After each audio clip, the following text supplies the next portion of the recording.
Main bisa bedakan.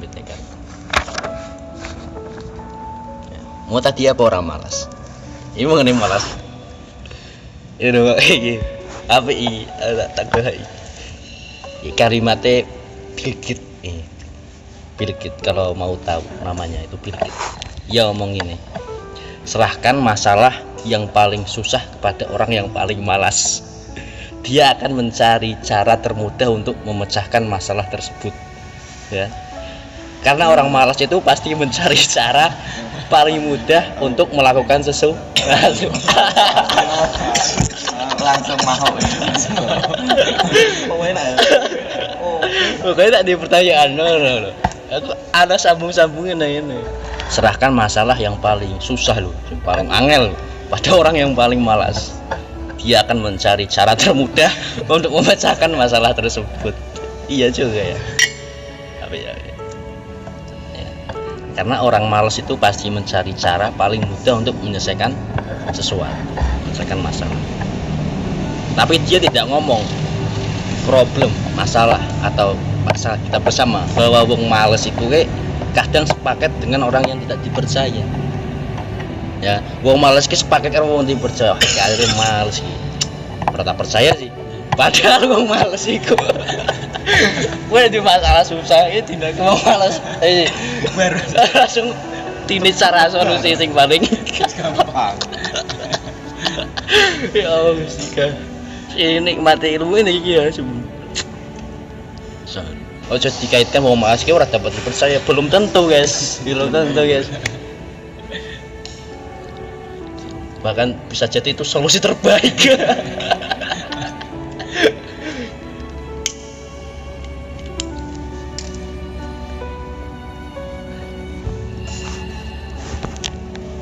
Nah, ini lanjut ke pertanyaan yang kedua mengenai ilmu. Ya, ini semua sebagai manis ya.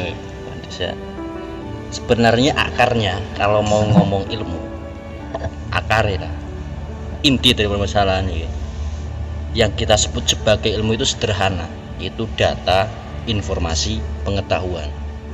Sesederhana itu. Ini ngomong paling sederhana. Ilmu apa? Data, informasi, terus pengetahuan. Dari data menjadi informasi menjadi pengetahuan. Ini gampangnya. Tapi yang perlu kita sadari gini, kamu hidup itu dalam dua dunia yang berbeda. Seperti kita sadari kan mau ngerti dasarnya. Tapi yang perlu kita sadari, dheweke hidup di dua dunia. Apa yang disebut dua dunia itu? Dua dunia yang berbeda. Ada dunia yang kamu alami, kamu di dalamnya. Iku jenenge jagat raya ini. Ya satu dunia ini dunia satu lah. Gampang gampang. Ini dunia satu. Ada dua dunia. Yang pertama dunia jagat raya bumi lah ibaratnya, jagat raya kabeh. Terus yang kedua, ada dunia yang kamu menjadi dunia itu, yaitu di dalam akalmu. Ya, ada dunia di luar, ada dunia di dalam. Gimana ya sih? Ya, jadi proses belajar itu cuman proses transformasi dari yang di luar taruh di dalam. Dari luar taruh di dalam. Itu proses belajar. Sini gampang ini ya. Ini jeneng apa?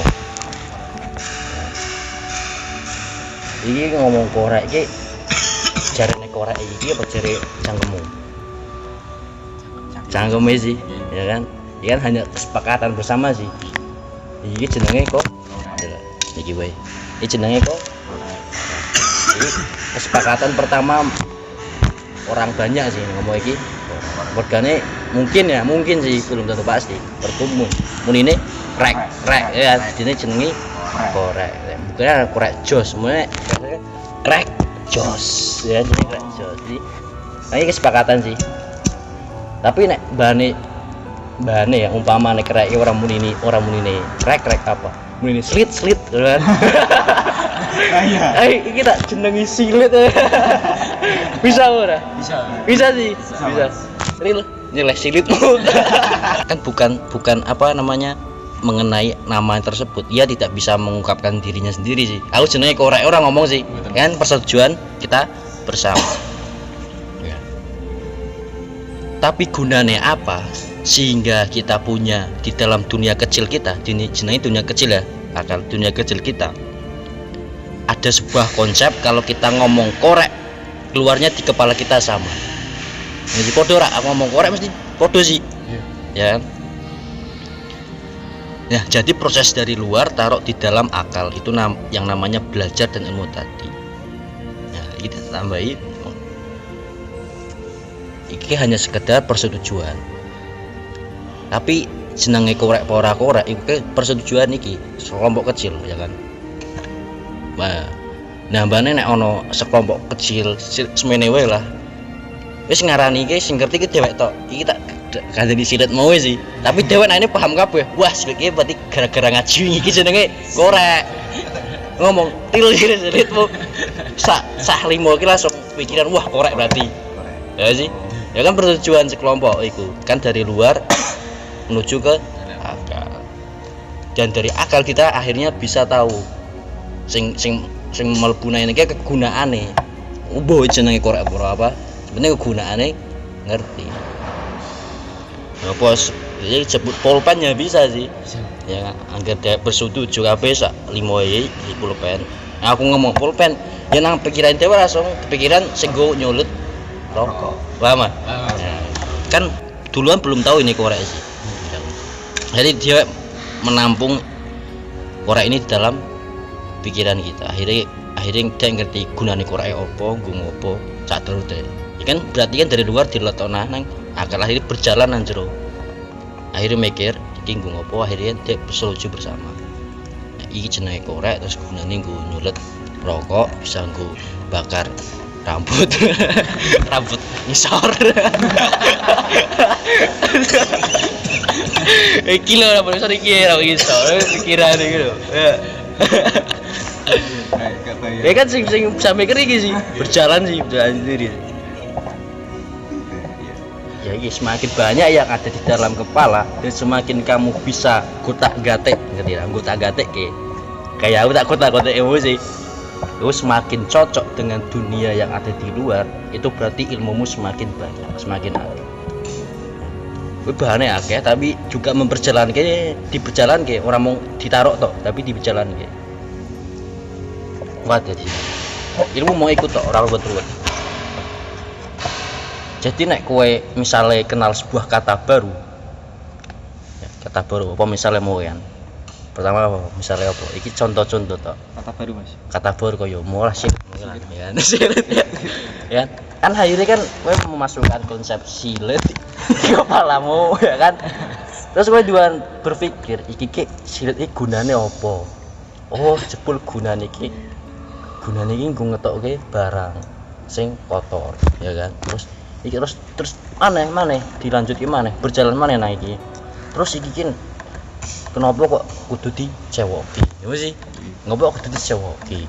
Ngopo kok cewoki niki anggo tangan tengen apa tangan kiwa? Terus lanjut terus kowe iki silet iki cewoki niki anggo banyu apa anggo pasir sih.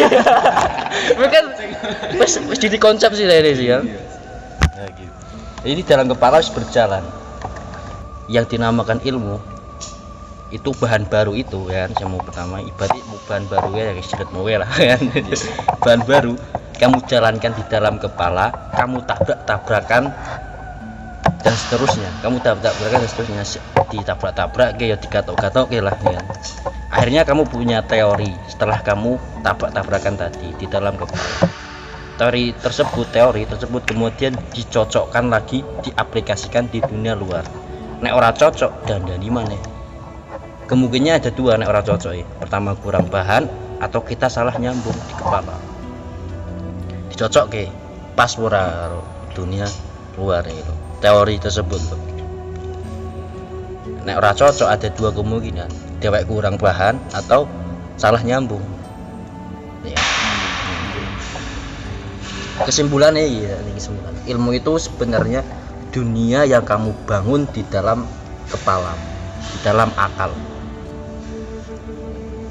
Dunia yang dibangun dalam akal. Ini disebut sugih tanpa bondo ya. Sugih tanpa bondo iki karepe iki ya sugih dengan ilmu nih.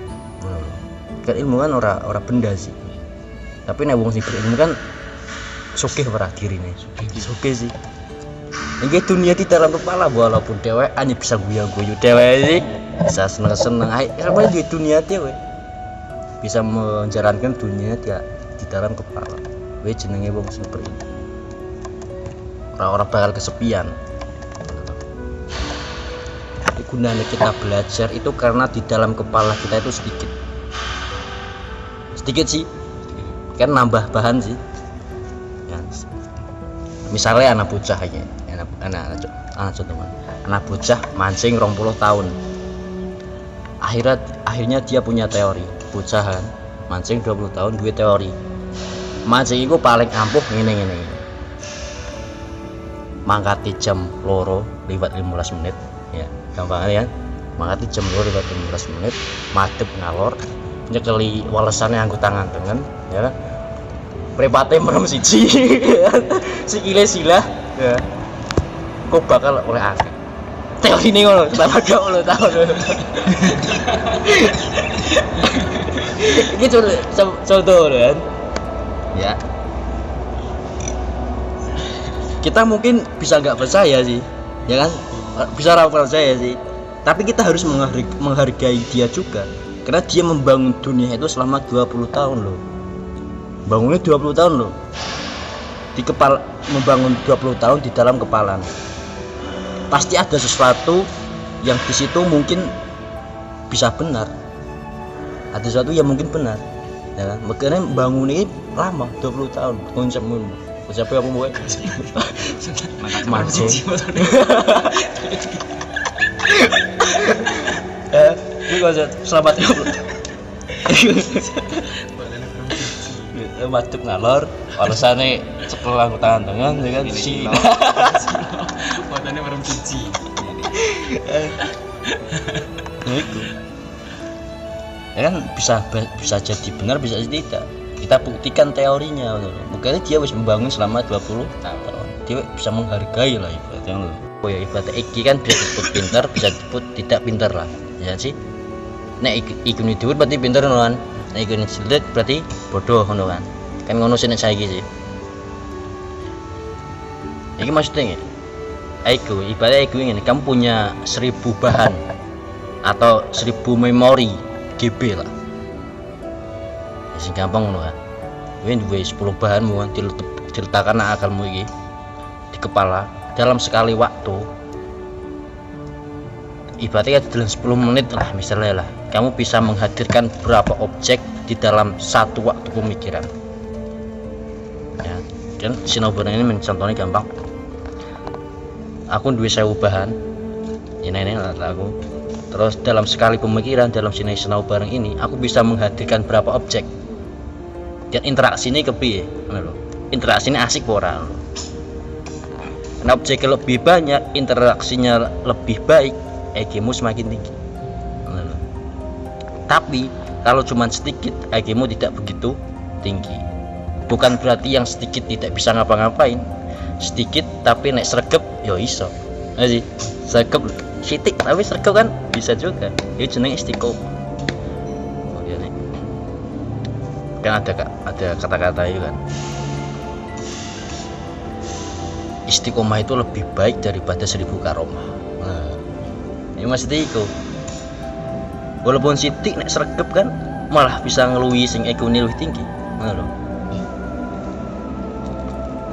yang untuk dasarnya ini garis bawah bahwa ilmu itu sebenarnya menciptakan dunia di dalam kepalamu yang kita belajar dari dunia luar. Dunia luar ditaruh di dalam kepalamu. Dunia di dalam kepalamu menjalankan apa bahan dari luar tersebut. Ini jenenge ilmu. Nah, orang menjalankan jenenge gudang. Karena dia bahan kudu dijalanke, ojo mau ditampung tok. Nek dijalanke jadi ilmu, ditampung tok didiku. Nah, gampang ngono sih. Tak dicontoh nih. Kayak dulu ya. Dulu ada seorang murid. Kayak aku gurune kowe murid. Biyen meh gawe pedang. Ya, gawe pedang lho. kan tuh dipanas sih jari guru ini kan nyatane kurung anak ukuran kan kurung anak ukuran Celcius wi kon gawe pedang aku ngomong karo kowe gawe pedang piye Mas gawe ini iku baja dipanaske sampai kuningnya itu seperti warna fajar seperti fajar atau senja lah kuningnya kudu persis ngono wah ini belajar puluh tahun di pas mana pas pura lagi ora pasti gawe mana kan akhirnya suwe nemen gini sih biyen ngono biyen gawe pedang siji berpuluh-puluh tahun belajar ngepas ke panas pirang anu ganti mana ora pas ganti mana dipas cocok wae esuk ora pas ganti mana nah akhirnya saiki wis ana tolak ukur Celcius ibaratnya kan akhirnya bisa misalnya baja dipanaskan saiki 1000 atau saiki 1200 derajat Celcius kumen podo karo kuningnya podo karo fajar wah akhirnya kan berpuluh-puluh tahun 5 menit langsung bisa sih ora langsung bisa saiki sih anak dituk lah langsung nek bu walah gawe pedangnya berpuluh-puluh tahun nah we gunane kuwi gunane ilmu iku we nek kanggo manfaat seumur hidup kuwi jenenge bisa nang napa nang kuburan wah ngalir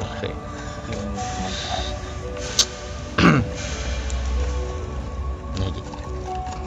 Itu gunanya ilmu dan teori itu tadi kalau kita punya ilmu kemudian kita bisa membuat dan melakukan sesuatu agar outputnya itu sesuai dengan yang kita harapkan dia itu ilmu kemudian kita membuat sesuatu atau melakukan sesuatu sih nah anak ilmu nih kayak dia bisa mengkira-kirakan apa yang kita lakukan ke depannya bisa memprediksi lebih tepat daripada yang tidak punya ilmu intinya outputnya sesuai dengan yang kita harapkan nek pas kalau dia harapkan berarti ku ilmumu berjalan lah memperkirakan sesuatu ya kayak mau nih kan memperkirakan panasnya kan ngenteni bulan-bulan tahun sih akhirnya anak ilmu ukuran itu berapa derajat Celcius akhirnya bisa 5 menit bisa sih makanya bang Jawa ini ngomong ilmu itu kelakonnya cantik